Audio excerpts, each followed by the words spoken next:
C'est une étape de franchie pour ces personnes déplacées de retour sur leur terre.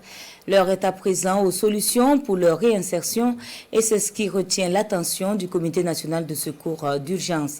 Sa 17e session ordinaire s'est ouverte ce 16 janvier avec pour objectif de faciliter le dialogue inclusif et critique. Le démarrage des travaux avec Urbain Benito Somé et Lambert Soma. Selon les chiffres du ministère de l'Action humanitaire, à la date du 31 décembre 2024, un peu plus d'1 million de Burkinabés sont de retour dans leur localité d'origine. Le renforcement de la résilience de ces personnes nécessite donc une approche intégrée en vue de réduire leur vulnérabilité socio-économique, de leur redonner leur dignité et de susciter d'autres retours. À cette 17e session ordinaire du CONASUR, il s'agit de trouver des solutions idoines pour une meilleure prise en charge de ces personnes. Nous plaçons cette 17e session du CONASUR sous le thème réinsertion des personnes retournées, accélérant la mise en œuvre des solutions endogènes pour une résilience durable.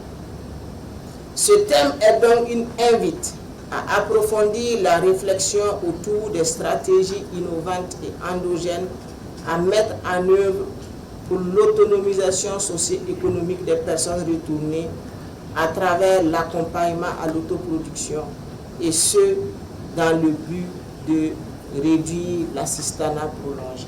Pour 2025, le ministère de l'Action humanitaire à travers le CONASUR entend permettre aux personnes retournées dans leur localité d'origine d'entreprendre des activités génératrices de revenus comme l'agriculture et l'élevage. Pour cela, le gouvernement peut compter sur le soutien du système des Nations Unies qui s'engage à mobiliser des fonds dans ce sens.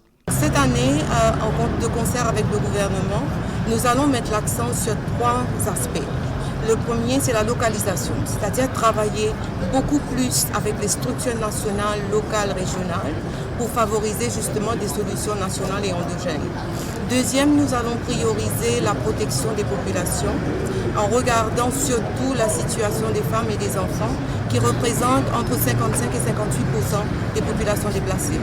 Et troisièmement, nous allons essayer, en apportant une aide d'urgence, aller au-delà pour favoriser le relèvement, de sorte que les besoins humanitaires décroissent avec le temps. Pour ce faire, le système des Nations Unies entend apporter une aide humanitaire à 3,7 millions de personnes, ce qui va nécessiter une enveloppe budgétaire de 792 millions de dollars américains.